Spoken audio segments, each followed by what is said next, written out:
आप सबका Alok Singh YouTube channel पर स्वागत है।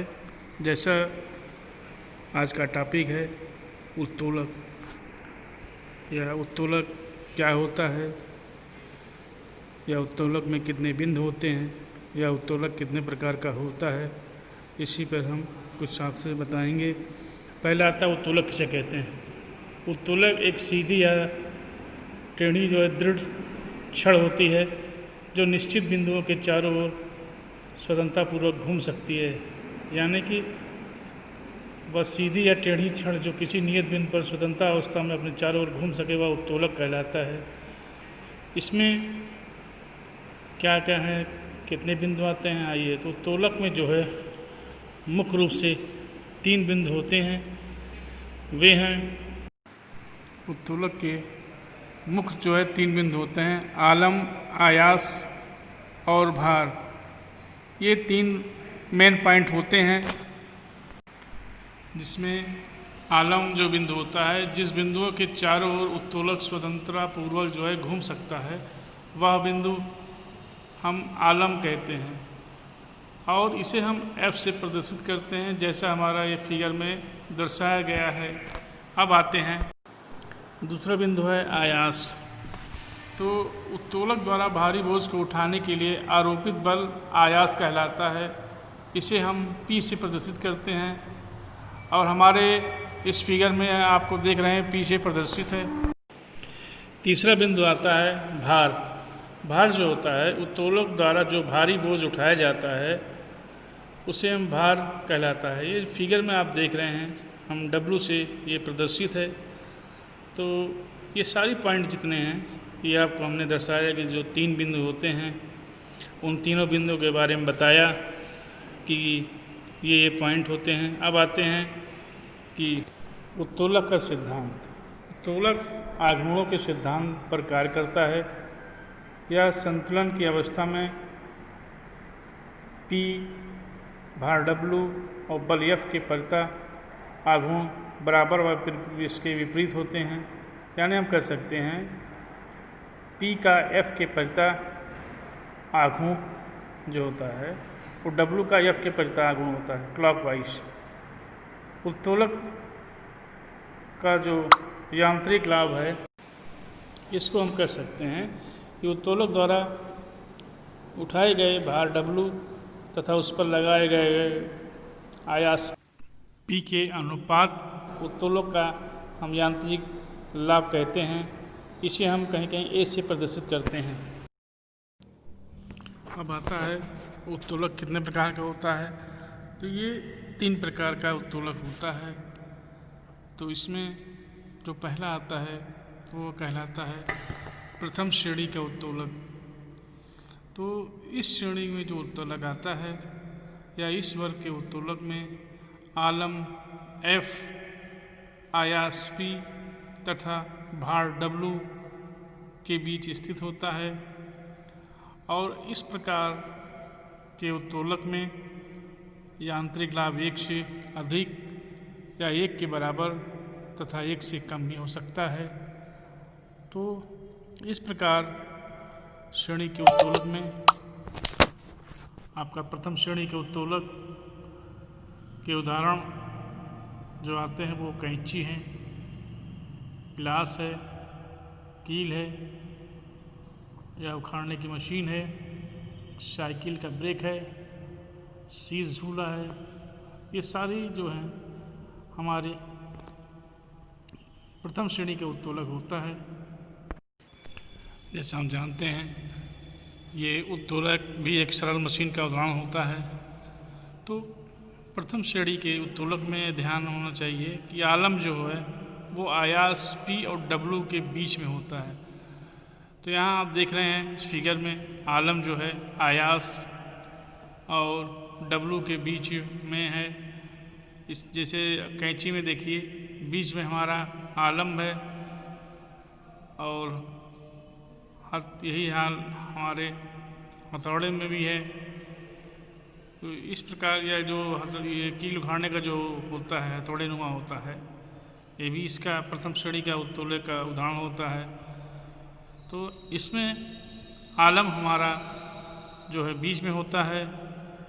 तो अगर आलम बीच में है तो आप जान लेना चाहिए कि हमारा ये प्रथम श्रेणी का उत्तोलक है। अब आते हैं कि द्वितीय श्रेणी के उत्तोलक में क्या क्या क्या आता है। इसी प्रकार हम आता है कि द्वितीय श्रेणी का उत्तोलक क्या होता है। तो हम ये कह सकते हैं कि इस वर्ग के उत्तोलक में जो भार W आलम F तथा आयास P के मध्य बीच में स्थित होता है। इस प्रकार के उत्तोलक में हम यांत्रिक लाभ सदैव एक से अधिक होता है। तो इस प्रकार या द्वितीय श्रेणी की जो उत्तोलक के हमारे उदाहरण होते हैं, ये सुपारी काटने का सरौता हुआ, या नींबू निचोड़ने की मशीन, या कूड़ा ढोने का पहिया की एक गाड़ी होती है, यानी एक पहिए की जो गाड़ी होती है कूड़ा ढोने वाली, ये हमारे द्वितीय श्रेणी के उत्तोलक का एग्जाम्पल या उदाहरण है। तो इन सभी मशीनों या सरल मशीन द्वारा जो बड़े आसानी से किसी कार्य को हम कर सकते हैं, क्योंकि ये भी उत्तोलक भी एक सरल मशीन का एग्जाम्पल है, जिसको भारी से भारी काम या कठिन से कठिन काम को हम बड़े सरलता से कर सकते हैं। तो जो हमने अभी टॉपिक था कि उत्तोलक कितने प्रकार का है, 3 प्रकार का उत्तोलक होता है। हमने प्रथम श्रेणी के उत्तोलक बताया, फिर द्वितीय श्रेणी के उत्तोलक बताया, उसके एग्जाम्पल बताएं। अब यहाँ हम देखते हैं कूड़े ढोने का एक रंगीन कलर का गाड़ी दिख रहा है, सरौते का चित्र है। इसके अलावा हम फिगर में देख रहे हैं कि जो भार W बीच में है, यानी जो W है F और P, F मतलब आलम और P मतलब आयास के बीच में है। यह आपको फिगर से स्पष्ट समझ में आ रहा है कि इसमें जो भार होता है वो बीच में होता है। जैसा सरौते में या एक पहिए वाले गाड़ी में हम देख रहे हैं, इसमें ये सब जितने हैं ये हमारे द्वितीय श्रेणी के उत्तोलक के उदाहरण हैं। अब तीसरा आता है, हमने ये कहा था कि 3 प्रकार के उत्तोलक होते हैं, प्रथम श्रेणी के उत्तोलक तथा द्वितीय श्रेणी के उत्तोलक, हमने आपको उदाहरण सहित बताया। अब आता है लास्ट, इसका आता है सरल मशीन का तृतीय श्रेणी के उत्तोलक कौन से हैं। तो तृतीय श्रेणी के उत्तोलक जो होते हैं, तृतीय श्रेणी के उत्तोलक या इस वर्ग के उत्तोलक में आयास P, आलम P तथा भार W के बीच में स्थित होता है। और इस प्रकार के उत्तोलकों में जो है यांत्रिक लाभ सदैव 1 से कम होता है। तो ये तृतीय श्रेणी के उत्तोलक के जो मुख्य उदाहरण होते हैं, आपके घरों में जो हम यूज़ करते हैं रोटी वगैरह आदि बनाने के लिए, जो चिमटा होता है, और इसका एक उदाहरण है कि किसान का हल। और तीसरा उदाहरण है, हम देख सकते हैं कि मनुष्य का जो हाथ का बनावट भी इस वर्ग के उत्तोलक का उदाहरण है। तो इस प्रकार चिमटा, किसान का हल, मनुष्य का हाथ आदि तृतीय श्रेणी के उत्तोलकों का उदाहरण होता है। अब आते हैं हम इसके चित्र में देखते हैं कि यहाँ पे हम देख रहे हैं आयास P जो है आलम, भार और W के बीच स्थित होता है।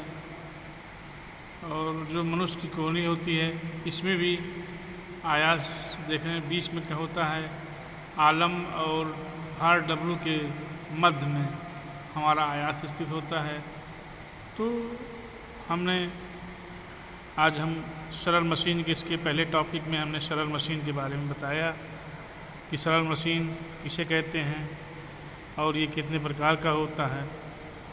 तो उसमें हमने पहिए के बारे में बताया था और तमाम प्रकार के मशीन के बारे में, पेचकस या स्क्रू आदि इस प्रकार के कई मशीनों के विषय में बताया था। और उत्तोलक जो सरल मशीन है, इसके विषय में आज हमने बताया कि उत्तोलक मशीन कितने प्रकार की होती है और प्रथम श्रेणी के उत्तोलक में कौन कौन से उदाहरण आते हैं, द्वितीय श्रेणी के उत्तोलक में कौन कौन से उदाहरण आते हैं और तृतीय श्रेणी के उत्तोलक में कौन कौन से उदाहरण आते हैं, इन पर टॉपिक पर चर्चा किया। यदि अब इसका जो शॉर्ट फॉर्म ट्रिक है, यदि हम लेते हैं कि आभा आया, यानी कि आ से हम देखते हैं कि प्रथम प्रकार के उत्तोलक में आ मतलब होता है आलम बीच में रहेगा। और इसी प्रकार हम भा में देखते हैं तो भा से होता है भार। ये द्वितीय प्रकार के उत्तोलक में ये बीच में आएगा भार। इसी प्रकार हम देखते हैं आया, आया मतलब होता है आयास।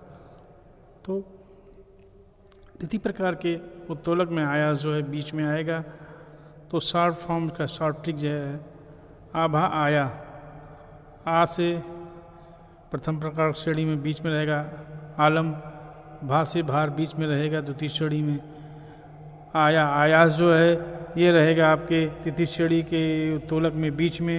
ये इसकी शॉर्ट ट्रिक है आभा आया। ये आप ट्रिक याद कर लेंगे तो कभी भी किसी भी एग्ज़ाम में ये ट्रिक आपका काम देगा और आप भूलेंगे नहीं।